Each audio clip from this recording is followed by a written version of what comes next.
নমস্কার। আগে অনেক অনুষ্ঠানেই বলেছি প্রত্যেক সনাতনী বাড়িতে একটি তুলসী গাছ অবশ্যই রাখবেন। তুলসী গাছের উপকারিতা তার কোনো শেষ নেই।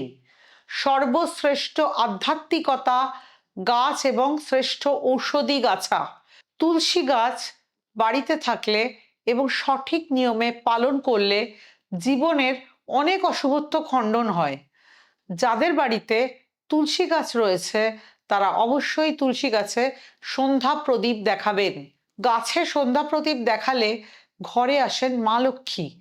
সন্ধ্যাবেলায় তুলসী তলায় প্রদীপ জ্বালানোর সময় অবশ্যই বলুন, তুলসী তলায় দিচ্ছি বাতি, সাক্ষী থেকো ভগবতী।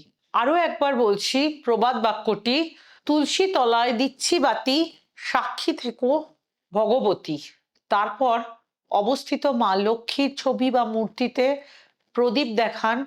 মা লক্ষ্মীর কৃপা প্রাপ্তি থেকে কেউ আটকাতে পারবে না।